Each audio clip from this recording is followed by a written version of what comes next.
Olá a todos, mais uma vez, aqui é José Carlos, P7 Oscar Bravo Romeu, por Fortaleza, Ceará. Eu estou gravando esse vídeo como um complemento ao primeiro, né? Em que eu demonstrei o uso da função satélite na versão mais nova do OpenGD 7.7, que ainda é Public Beta, né? Ou seja, ainda não é a versão oficial. E pouco depois que eu gravei o vídeo anterior, utilizando, eu fiz algumas descobertas interessantes que eu vou compartilhar aqui com vocês, ok? Primeiro, vamos acessar a função satélite, né? Já está tudo gravado, qualquer coisa vejam o vídeo anterior, né? Observem aqui as passagens, né? Vamos colocar aqui, por exemplo, esse próximo aqui satélite que vai passar, o PO101, né? Às 14h23, agora são 14h20. No vídeo anterior vocês lembram que ele vinha para essa tela, né? Eu posso alternar entre outras telas para visualizar mais informações a respeito desse satélite utilizando as setas para cima e para baixo. Então tá aqui, quando você entra no satélite, essa é a primeira tela que você vê, né? O diagrama polar, o ângulo máximo de elevação, a barra de RSSI. Se eu colocar a seta para baixo, ó, ele indica qual é a passagem de hoje, né? Ou seja, essa vai ser a primeira passagem de 4 previstas para hoje. O horário da passagem, a elevação máxima e o tempo de duração da passagem, no caso 10 minutos e 12 segundos, né? Se eu colocar para baixo mais uma vez, então eu já vou ter o azimuth, a elevação atual e abaixo as frequências de uplink e downlink, no caso RX downlink, TX uplink, né? Eu não tinha essa informação visível lá na primeira tela, né? Outro detalhe importante, vocês devem ter reparado lá no primeiro vídeo, nos momentos em que eu apertei o PTT, em que a potência aparecia como somente 1 watt. Né? Vou até aproximar aqui um pouquinho mais, né? E observem agora que ele está com 4 watts na transmissão. Para vocês alternarem a potência, né? Deixa eu dar um foco aqui de novo. Pronto, agora está focalizado. Mais uma vez você aperta aqui o segundo botão aqui abaixo do PTT, aperta e segura, e com as setas laterais você aumenta ou diminui a potência que você vai utilizar na transmissão, ok? Outra coisa que eu descobri foi que na realidade você faz o upload do TLE, mas você carrega a lista de satélites que você quer visualizar aqui em um arquivo à parte, né? Então tá aqui, eu tenho o PO101, SO50, ISS, IO86, AO07, né? E ele vai lhe dando a previsão para hoje em função do TLE que você carregou. Vou fazer uma pausa, vamos lá para o computador, porque é uma informação importante, né? Você pode escolher os satélites que você quer operar e carregar eles para que o TLE faça a devida previsão. Então, mais uma vez, pausa e vamos lá para o computador. Pronto, já estou aqui.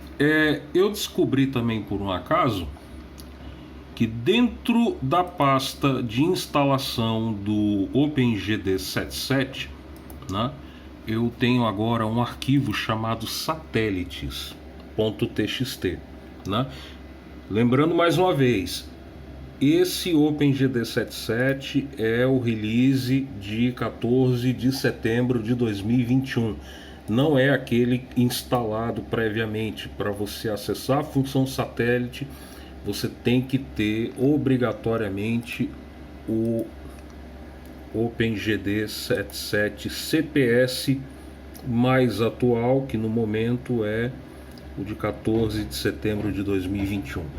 Instalei. Dentro da pasta eu tenho um arquivo de texto chamado satélites.txt e é nesse arquivo que fica a lista de satélites que eu vou monitorar, né? Então, pelo que eu li inicialmente, complementando ainda, né, mais leituras lá no fórum do OpenGD77, parece que o rádio suporta rastrear até no máximo 15 satélites. Então, aqui originalmente, né, eu fiz uma cópia aqui do arquivo original, né, mantive, eu tenho 8 satélites, né, e eu acrescentei mais 2, né, num novo arquivo.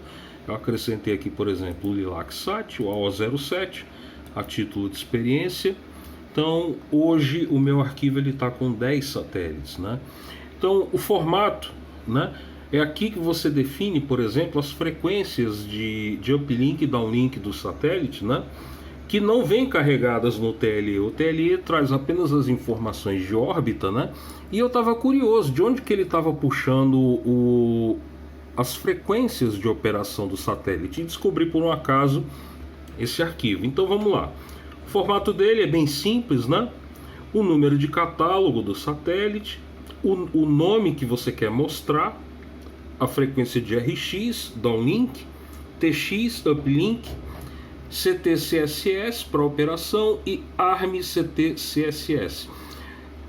O subtom, no caso, alguns satélites têm, e alguns satélites, acho que são poucos, notadamente o SO50, ele tem um subtom para você armar a repetidora FM e outro subtom para operar. No caso aqui, 670 e 744 é a frequência do subtom sem o ponto decimal. Então, no caso, seria 67 Hz, né? Você coloca no arquivo como 670, e para armar 74.4 Hz, né? Que aqui passa a ser 744, né?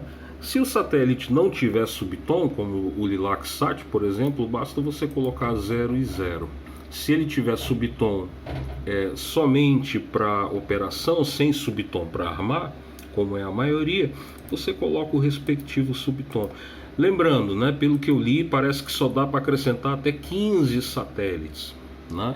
Então é um limite aí que tem que ser observado, né? Então, quando você carrega o TLE lá no OpenGD77, ele automaticamente sobe essa informação. Cadê? Ele sobe automaticamente a informação daquele arquivo chamado satélites, né? Eu observei também o seguinte: existe algumas discrepâncias no TLE. O TLE do Celestrak é o mesmo que é carregado num outro aplicativo do Android chamado... Eita, deu branco agora aqui. É um para visualização astronômica e ele permite você acompanhar satélites também. Acho que é o Celestia. Não. Deu branco agora. E outros programas de rastreamento de satélites, o Heavens Above para Android, eu observei uma discrepância de 10 minutos no horário da passagem do satélite. Então eu não posso dizer qual TLE o Heavens Above está utilizando e se ele é mais correto ou menos correto do que o Celestrak, né? Como o Celestrak é de uso mais comum, eu prefiro confiar nele. Ok?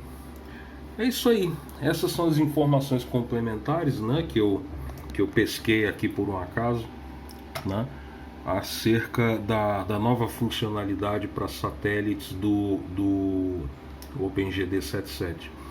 Um abraço a todos e até mais. Se eu descobrir mais alguma coisa, eu coloco por aqui, ok?